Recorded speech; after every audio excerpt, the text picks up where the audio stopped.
Last winter, the New York Mets had a chance to trade for a bona fide ace in Garrett Crochet. They opted not to do so, and that very well could have cost them their 2025 season.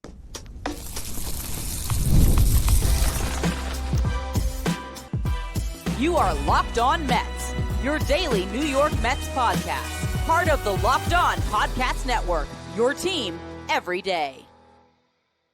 Hello to all you amazing Mets fans. You're watching Locked On Mets, part of the Locked On Podcast Network, your team every day. I'm your host, Ryan Finkelstein. I've been covering the New York Mets on this show since the 2019 season. For to find any of my written work, you can do so over at justbaseball.com, where I work as the editor-in-chief.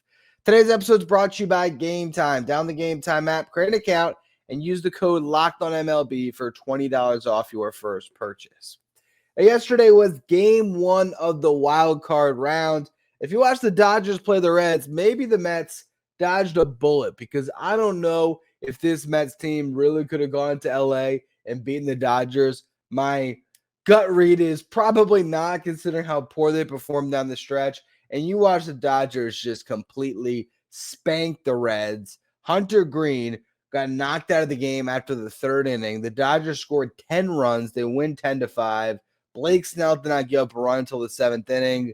Seems like the Reds just bought a one-way ticket to LA that's going to send them right back packing home, and potentially after only 2 games of getting embarrassed. So maybe the Mets saved themselves from some of that. Does not mean that it was a good thing they missed the playoffs.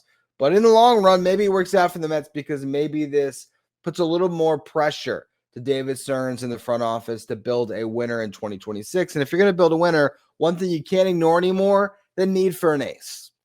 I know that David Stearns in the past has talked about how it's great to have a frontline guy, but it's more important to just, build your staff trying to have enough innings from your starters and just overall run prevention as a team. It's not looked at as singularly as, oh, you need that ace, that frontline arm to get you there. It's okay. How can our team as a whole, our run prevention unit, do what it needs to get us into the playoffs? That is how the Mets have operated.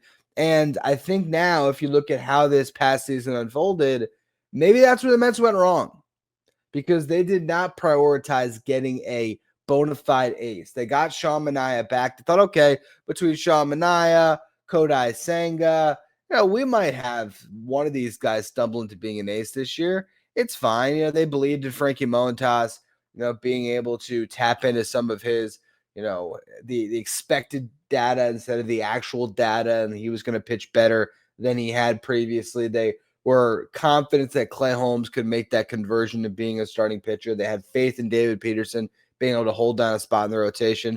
All of those things, to certain degrees, could have been true if not for injuries to Manaea and Montas, and then obviously the breaking down of David Peterson over a long season, the fatigue that got to him, or Kodai Senga's injury. I mean, they were right in some instances there, and certainly Clay Holmes is the best example of the Mets being right as they gauged what they had when it came to their rotation, but not going after an ace, not getting somebody that could lead their rotation. I think it ended up really being what crippled this team, because if you don't have an ace, you don't have that stopper. And for the 2024 Mets, Sean Manaea became an ace, and so they had that.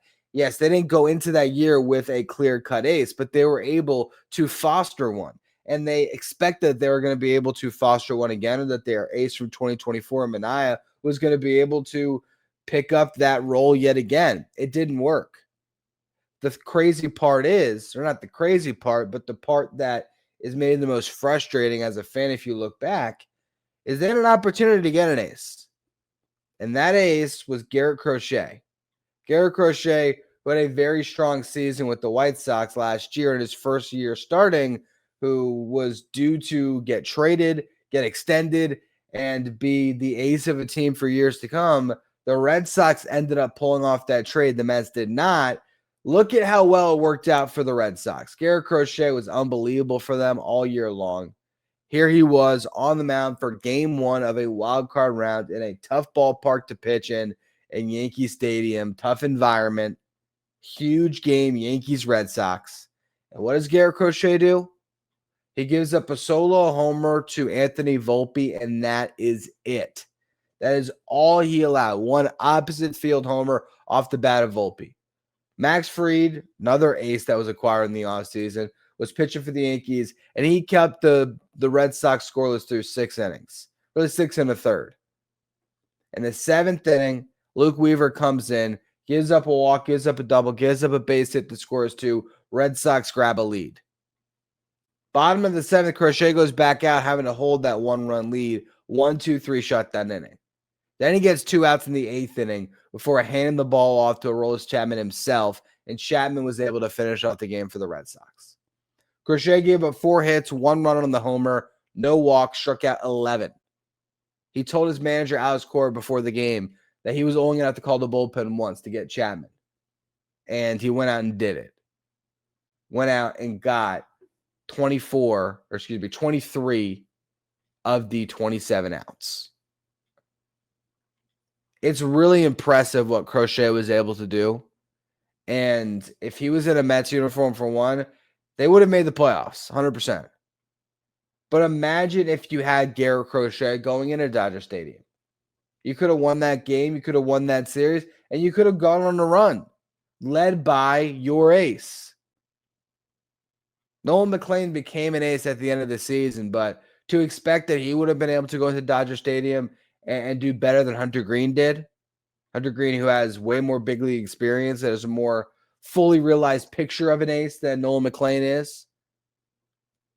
I don't think that there was really any world the Mets could have made a run this year with the starting pitching that they had. But if they had just made one different move and swung the big trade when they needed to get Crochet, maybe 2025 is a season that is remembered for years to come, not for being a big collapse, but for being a year the Mets could have won the World Series. Instead, they're left on the outside looking in, wondering what if and trying to figure out what's next. And that's what we're going to talk about. But first, I want to go through why they didn't make that trade. So we're going to talk about that here in just a minute. Today's episode is brought to you by Game Time. There's nothing like catching a baseball game live, the energy of the crowd, the chance to see your team in person. And there's also football games, concerts. If you want to go to anything live, Game Time is going to get you in the door. And the Game Time guarantee means that you're always going to have 100% authentic tickets delivered on time and at the best possible price. Plus, all fees are included. So the price you see on the app is the price you pay. You're not going to go to checkout and start to wonder, wait a minute, what happened to the tickets I was just looking at? Why did the prices just skyrocket? They put that all in there up front so you know what to expect. And I love zone deals. When I went to the Mets-Marlins game over the weekend, I picked a zone deal. So that meant I knew I was going to have a seat in section 6 to 8, and I knew I was spending $50 a ticket for tickets that were going for other people who had just bought straight tickets, not a zone deal, probably at least $75 to $80. So zone deals are a great way to save. Game Time is going to pick the seats for you, but you save big. It's honestly fast. It's cheap. It's the less stressful way to buy tickets. So use Game Time, download the Game Time app, create an account, use the code LOCKEDONMLB for $20 off your first purchase. Terms apply. Again, create an account. Use that promo code LOCKEDONMLB. That's LOCKEDONMLB for $20 off. Swipe, tap, ticket, go. Download Game Time today.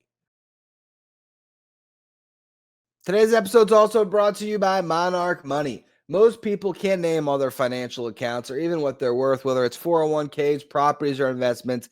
You just don't have the full picture. And if you don't, you can end up leaving money on the table. That's where Monarch Money comes in. It's an all-in-one personal finance tool that brings your entire financial life together in one clean, easy-to-use interface that you can use on your laptop or your phone. Monarch does the heavy lifting for you. You can link all of your accounts in minutes, see clear data visuals, get smart categorization of your spending, and finally feel in control of your money without ever touching a spreadsheet. I linked all my accounts to Monarch and was pretty surprised once I started to see some of the subscriptions I was paying for each month and was not using. Also, you start to see how much money you're spending on takeout. You might realize maybe I should be cooking at home a little bit more. Don't let this financial opportunity slip through the cracks. Use the code Locked on MLB at monarchmoney.com in your browser for half off your first year. That's 50% off your first year at monarchmoney.com with the code Locked on MLB.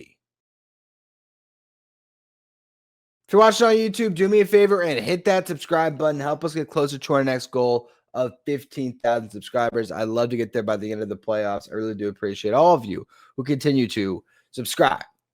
And last season, Garrett Crochet pitched to a 3.58 ERA in 146 innings pitched, struck out 209. When you look at the year he had, 205 and a third innings pitched, made all 32 starts, 2.59 ERA, and an MLB best 255 strikeouts. When you are armed with that hindsight, when you know how it all worked out, it seems like the biggest mistake in the world and the dumbest decision for the New York Mets to balk at the idea of possibly trading Brandon Sproat and Jet Williams to get Garrett Crochet. The fact that they didn't just go all in and say whatever it takes, because Garrett Crochet would have meant that the Mets were in the playoffs, and with Crochet atop their rotation and Juan Soto, Francisco Lindor, and Pete Alonso in their starting lineup, they could have gone on a run to win the World Series. 100%. That one move could have made that much of a difference. But that is removing a lot of context for what happened at the time. And I've defended the lack of trade for a while, and I think I'm done defending it, but I will still give the point of view I think the Mets had and why they chose not to make that move. Now, the White Sox pulled off the trade with a package of 4 prospects, and Kyle Teel was the headliner, a top 100 prospect, pretty much consensus as a catcher. He had a really good rookie season as well this year for the White Sox. He was one of the pieces. Braden Montgomery was the other guy that had a lot of intrigue to him, still does. I don't even know if he is on our top 100 at Just Baseball, but I believe he might have some top 100 buzz. But he was the other piece that was supposed to be the big ticket prospect in the deal, or one of them. But they also got Chase Meredith, who proved to be, if nothing else, an MLB quality utility infielder. I believe they got a 4th prospect that might have been a pitcher. But regardless, it took 4 prospects to get a deal done. So if you were to go back and say, all right, what would it have taken for the Mets to get Garrett Crochet? There's been some reporting that the ask started with Brandon Sproat and Jet Williams, and it was a quick no from the Mets. Why was it a quick no? Well, those were at the time the clear-cut number 1 and 2 prospects in the Mets system. So you were giving up your absolute best, and it was just that plus. So we don't know. That could have meant Brandon Sproat, Jet Williams, Carson Bench, and Nolan McLean. We don't really know what the ask was. And if that was the ask, of course, the Mets made the right move by not pulling off that trade. But what if they could have gotten Garrett Crochet with Brandon Sproat, Jet Williams, and then 2 guys they traded at the deadline, Drew Gilbert and Jesus Baez, or maybe it's Drew Gilbert and Blade Tidwell?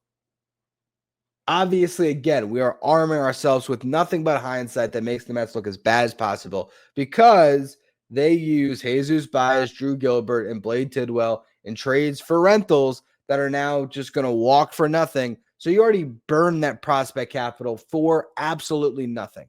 You set that prospect capital on fire. Not that you expected to miss the playoffs. You did it with the intent of being able to make a run once you got to October, but it didn't work out. So again, we are taking full hindsight of this, and it makes the Mets look as bad as possible. But I do think there's a word that David Stearns uttered in his end of this season presser to start this week that I think is evident in this particular conversation about this trade that never happened. And that was urgency. That's being urgent and intentional about trying to win now. I think at this point in time, if it was the exact same conversation, not even armed with the results of 2025, but if the Mets farm system was where it's at right now a year ago, I think they might have made that trade. Because I think they would have known, oh, well, we have McLean. We have, Jonah Tong. We have other options when it comes to top-end starting pitching prospects. We have Jack Leninger. We have Jonathan Santucci. But all those names that I mentioned just saw their stock rise in a huge way this past year. So, again, we are arming ourselves with hindsight and saying, oh, well, if they had known all these things, they should have made the trade. They didn't know all these things. And so now I think they are better positioned to pull off this type of a trade. It's just a matter of if David Stearns, as the architect of the team, and ultimately the decision maker. Is he willing to make what could be perceived as a bad trade when you talk about giving up 3 or 4 top flight prospects? That's a ton of team control to get one guy that can help you now, to get that ace. Who could that ace be? Will the Mets actually push the chips forward this time and make sure that they get that guy, whoever it is? I want to talk about who's available and what the Mets should be willing to give up to pull off the blockbuster trade this time around. So we'll get to all of that here to close out the show in just a minute. Today's episode is brought to you by FanDuel. The NFL season's here, and FanDuel has an offer that you don't want to miss. Right now, new customers can bet just $5, and you're going to get $300 in bonus bets if you win. That's right. Pick a bet, put down $5, and if it hits, you're going to unlock $300 in bonus bets to use across the app. I love using FanDuel because it fits however you like to bet, whether it's player props, building on a same-game parlay, even jumping in live as the action unfolds. It makes watching football even more exciting when you've got a little something riding on the action. Whether you're a casual fan or if you love diving into the stats, FanDuel makes the game day experience so much better. It's quick, it's easy, it's the best way to add a little more energy to your Sundays. So if you're ready to play, download the FanDuel app now by visiting FanDuel.com to get started. That's FanDuel.com to place your first $5 bet. If you're an everydayer that always tunes into the show, make sure you become a Locked On Mets insider. This is our texting service where you get updates from me. Anytime news breaks from the Mets, you can answer me questions anytime. Take part in our Locked On Mets sign photo giveaways. And during the season, you're going to get the line graphic sent to your phone each day so you know who's in the starting lineup without ever having to go on social media. If you want to be a Locked On Mets insider, find the link in the episode description or go to subtext.com/LockedOnMets. Now, who is the Garrett Crochet of this offseason? Who is the white whale the Mets should be trying to harpoon and bring in to be their ace for the 2026 season? If you look at the free agent market, there are some names that are intriguing. Framber Valdez is by far the best one. But as I mentioned on a show earlier this week, Framber had a very interesting issue with his catcher where he crossed him up seemingly on purpose. I just don't know if he is the clubhouse guy you want to get. The reports on him are not that he's necessarily the best in the clubhouse. But he's also a proven winner, and he's had a lot of success. He's also 33 next year, 32. So I think there's a lot to like, but also a lot not to like when it comes to Framber Valdez. Then you have a couple of Padres, Dylan Cease and Michael King. Michael King, when he's been on the mound, he has been extraordinarily effective. I'd be all in on King, but the only thing I'd be worried about a little bit is just the innings. He's had a rough year when it came to posting. So is he going to be an injury risk for the Mets next season if they were to pull off that signing? Dylan Cease, on the other hand, has been a consistent workhorse, but he has not always been effective. So how much do you trust your infrastructure to get the most out of Dylan Cease, where you're willing to invest what still probably is at least a 5-year deal at a pretty high dollar amount? Same question for Zach Gallen. Shane Bieber coming off Tommy John. What does he look like over a full season? Lucas Giolito looked great in his first full year off of TJ, but can he back that up? Merrill Kelly's going to be, I think, 37. So in the free agent market, there's options, but are there great options? Is there the clear-cut ace in free agency? I don't know if there is. So then you look at the trade market.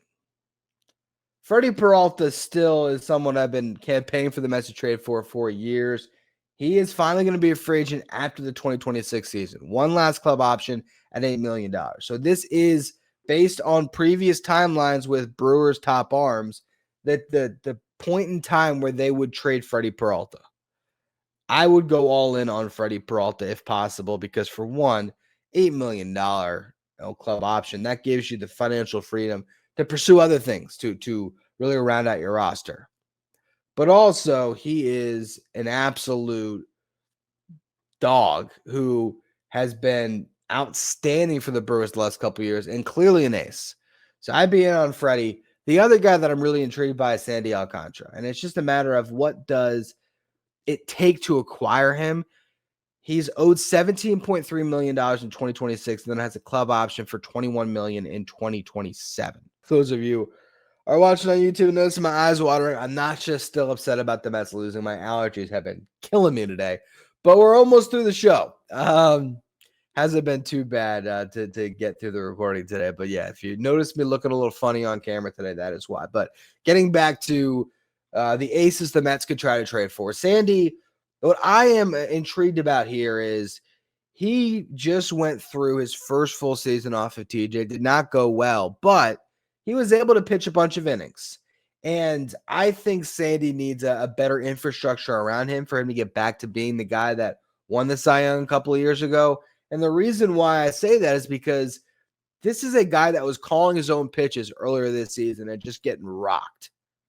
They eventually changed that. Now the Marlins are having people inside the dugout or upstairs, whatever it is. They're having a pitching strategist who is calling their pitches instead of the catcher. I feel like if you got Sandy out of that small market mindset, you brought him to a big market, you gave him all the resources in the world, I think you would get the guy that was arguably the best pitcher in baseball a couple years ago. And so that level of upside for Sandy is so intriguing that I would definitely make a move. But the question then becomes, how much are you willing to trade and who are you not willing to trade? Nolan McLean, Jet Williams, Carson Bench. Those are my three untouchables. Elian Pena, sure, because he's got a lot of promise. He's still a teenager, had an amazing season in the Dominican Summer League. Who really knows what he's going to become? That's another guy I wouldn't trade necessarily. But in the right deal, would I trade Jonah Tong in the right deal? Possibly. I don't know if that deal exists in this current trade market. I'd be looking at Tarek Skubal and Paul Skenes, but we'll talk about those guys in a minute. I don't think either of them gets traded. So for what's on the table, I probably wouldn't trade Jonah Tong. I wouldn't trade Jonah Tong in a Sandy deal or in a Freddy deal. Would I trade Brandon Sproat in one of those deals? I think I would. Would I trade Jack Wenninger or Jonathan Santucci? I think I would. Would I trade Ryan Clifford? Jacob Reimer even? Yeah, I think I probably would. If it got you the ace you needed for 2026, it might be time to make that move. I think the Mets have the ability to make a trade where they trade one of these guys that has been up at the big league level with their infielders. So maybe that's Acuna. Maybe that's Vientos. Maybe that's Mauricio. Package that player with a top-end prospect like a Brandon Sproat. And that I think, and even if you had to, throwing in a Clifford or a Reimer, I think you can open a lot more trade doors now than you could have a year ago. It's just a matter of finding the right team that's motivated to get a deal done and finding the right arm. And we will have plenty of time this offseason to go into even more candidates beyond just the surface level ones that I pulled for this show. We're going to be able to talk about all of these things, and that's the exciting part about the offseason. There really is so much to review when you're talking about looking back at what went wrong last year. It's now considered last year, even though we're still in 2025. Or looking ahead and seeing what the Mets might have to combat their issues moving forward, like their top pitching prospects that will be even more of a focal point next season. I mentioned Skubal and Skenes. Those are the two guys that you want. They're the best two pitchers in baseball. Skubal, though, will not be a free agent until after next season. And I don't think the Tigers are going to trade their best player because that's what Skubal is by far. I don't think he gets moved. Now, Paul Skenes, I get some text messages from our Locked On Mets insiders all the time asking about Paul Skenes. Mets are going to get Paul Skenes. They got to get Paul Skenes. They got to trade for Paul Skenes. It's got to happen now. I've told them, and I'll tell you now, it's not going to happen. Paul Skenes will not be traded this offseason. He has 4 more years of team control, and he's not even arbitration eligible until 2027, which means for the Pirates, they have a guy that's going to pack the house 15 times next season, make them millions, and he's only going to cost them $780,000. There is not a small market owner on the planet, or just an owner of a baseball team on the planet that's going to give up that level of ROI, return on investment. You're investing right now. You gave up a first-round pick for him. You gave him a signing bonus, but now Paul Skenes is printing money and costing you nothing. Now, once he hits arbitration, that's when the clock starts to trade him. And the reason I say that is because as much as you can look at the Pirates and say, trade Paul Skenes and start over, what are you starting over around? If the Pirates can sneak their way into the playoffs next year like the Reds just did, and they could throw Paul Skenes in game one against anybody, they got a great chance to win that game. And if you win that game, history has proven, we'll see if it changes this year, but prior to this year, 12 out of 12 times, the team that won game one of the wild card round took the series. 12 out of 12. So that shows you the importance of having an ace that can get you that first game. But when it comes to Skenes, they're not going to move him because of that possibility that they can sneak into the playoffs and he can take them on a run. And they're not going to move him because the difference in package return of trading him now compared to 2 years from now, it's negligible because teams just can't give up what Skenes is worth. And if you were to talk about a prospect value for Paul Skenes, it would be trading your top 6 prospects from a good system. From a bad system, it's, hey, here's my top 10. And nobody can afford to do that. No one can afford to give up that much of their future for one player. Instead, you're better off just waiting until that player hits free agency or waiting until they get into a window where you can swing a trade by giving up a package of 4 top prospects to get a Skenes.